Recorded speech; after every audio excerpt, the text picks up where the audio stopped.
인천 검단 신도시에 건설 중인 아파트 ABC. 내년 하반기 입주 예정이라는데, 그런데 이 아파트들을 철거하라는 국민청원이 올라왔다? 심지어 20만 명이 동의? 그 이유가 다름 아닌 김포 장릉에 있다? 인천 검단 신도시 아파트와 세계문화유산 김포 장릉. 무슨 관계일까 알아보기 위해 출동했다.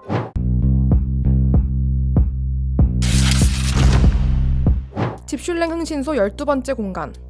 장소 인천 서구 원당동. 특이점 입주까지 1년이 채 남지 않았는데 철거 위기? 출발합니다. 조선 인조의 아버지 원종과 어머니 인원왕후 구씨가 안장돼 있는 김포 장릉. 지난 2009년 유네스코 세계문화유산으로 지정된 조선 왕릉들 중 하나로 장릉산 중턱에 위치해 탁 트인 경관을 자랑한다. 그런데 현재 장릉의 멋진 경관이 위협받고 있다는데, 그 이유가 바로 인천 검단 신도시에 들어서는 아파트들 때문? 해당 단지들은 3,400여 가구 규모를 자랑하며 20층이 넘는 고층 아파트로 구성되어 있다.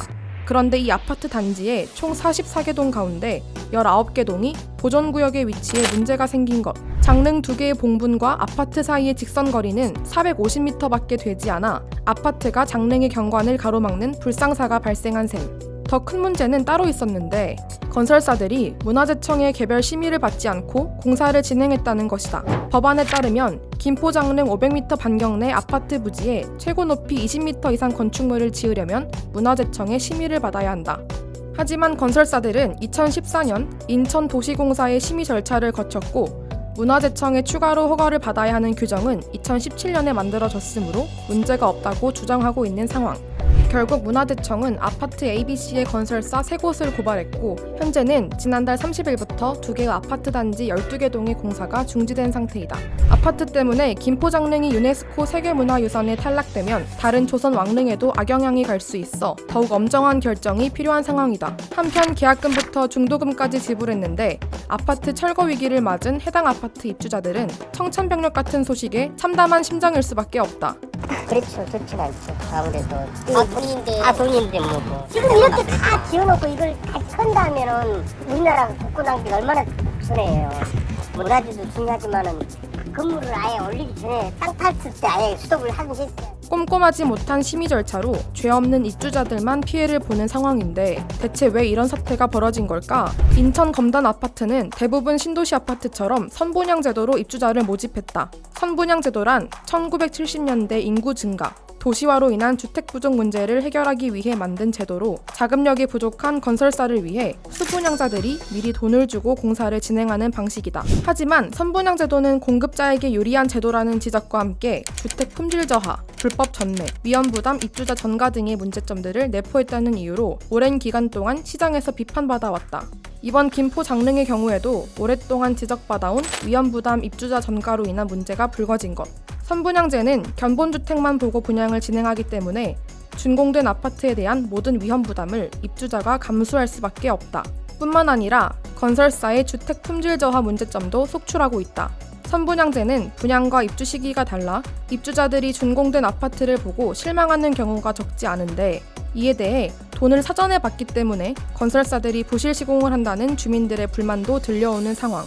평생 피땀 흘려 번 돈으로 마련한 아파트에 하자봇으로 눈물을 흘려야 한다니. 이건 너무한 거 아니냐고. 국민들은 선분양 제도에 대한 개선과 주택 품질 향상을 요구하는 각종 민원을 쏟아냈다. 그 결과 2020년 1월 10일 정동영 민주평화당 전 대표가 발의한 공동주택품질점검법이 국회 본회의를 통과했다. 건설사가 사용검사를 받기 전 입주 예정자가 주택의 공사 상태를 사전에 점검할 수 있도록 하고, 입주 예정자가 보수를 요청하는 경우 사용검사를 받기 전까지 지체 없이 보수하도록 한다는 것이 법안의 핵심이다.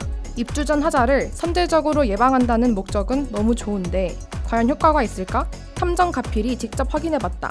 지난 8월 송파 위례 신도시의 D 아파트. 입주를 한 달 남기고 시행된 사전점검 현장에서 비가 누수돼 녹이 쓴 난간, 벗겨진 페인트 등 신축 아파트인지 믿을 수 없는 수준의 여러 하자들이 발견됐다. 특히 한 세대 내에서만 약 160개의 하자가 발생될 만큼 시공 상황이 부실했다는데, 힘들게 모아서 거의 평생 동안 모은 돈 가지고 대출까지 다 해가지고 정말 첫 집을 딱 하는 건데, 집이 뭐 이런 상태의 집을 주니까 넘어온 사람들이 이제 열을 받는 거 얼마나. 사전 점검 일주일 후 입주 예정자들은 당혹감에 휩싸인 채 품질 점검을 진행하게 됐다. 그런데 점검 당일 입주 예정자들은 황당한 일을 겪었다고 하는데 시공사의 설명에 대해 입주자의 질의가 있던 중 점검위원 일부가 입주자의 질의를 문제 삼아 점검 거부 의사를 드러냈다. 그렇게 일부 점검위원이 자리를 떠나버렸고 담당 공무원은 결국 입주자를 배제하고 품질 점검을 강행했다는 것. 품질 점검장 중에 어떤 사람도 그래요. 자기네들이 목값이 얼마인데 내가 이거 하루 여기 와가지고 이 돈 받고 내가 이거 하러 왔냐고 이러면서 자기네들 그냥 안 하겠다고 나갔어요. 그러니까 얼마나 그냥 서울시에서도 그냥 품질 점검단이라고 만들어 놓고 그걸로 그냥 뭐 면피하려고 하는 거죠. 이에 대한 송파구청 측의 입장이 궁금해진 탐정가필. 인터뷰 요청을 해봤지만 송파구청 측은 시공사와 입주 예정자분들 간의 갈등은 이미 해소된 상태라는 말만 남겼다. 궁금증이 해소되지 않은 탐정가필. 어떤 과정으로 합의가 이뤄졌냐고 묻자 더 이상의 언급은 원치 않는다는 의사를 밝히며 말을 아끼셨다. 응? 2년 동안 공사한 거를 어떠한 뭐 자료나 이런 것도 없이 당일 아침에 그냥 모여서 시공 어떻게 했다는 거 알려주고 그냥 한번 삥 둘러보고 가는 게 그게 무슨 품질 점검이 되겠어요. 아파트의 퀄리티 가치가 품질 자체가 애초부터 저품질로 시공이 됐다는 거에 대해서 불만이 많은 거지. 한편 이곳이 시행한 품질 점검은 지난 7월 1일부터 서울시 송파구가 운영한 공동주택 품질 점검단의 첫 번째 점검 사업이었다. 하지만 첫 단추부터 삐그덕거리는 상황. 개선이 필요해 보이는데 전문가에게 물어봤다. 품질에 대한 진단을 하더라도 품질 점검을 어떻게 할 것인지, 그 다음에 이제 품질 점검의 수준을 어디로 가져갈 것인지, 이러한 전체적인 로드맵을 만들지 않고 단순히 그냥 뭐 품질 점검 이렇게 하게 되면 소비자의 욕구들을 맞추기가 현실적으로 어렵지 않겠느냐. 결국 이게 전체적인 품질 점검의 수준이라든지 체크 항목이라든지 그러한 로드맵을 잘 만들어서 공급자와 수요자 간의 갈등을 사전에 예방할 수 있는 이런 조치들을 만드는 것도 정부의 역할이 아닌가 이렇게 보는 거죠. 이에 대해 송승현 도시와 경제대표는 정부 차원에서 좀 더 강력한 제도를 도입해야 한다고 강조했다.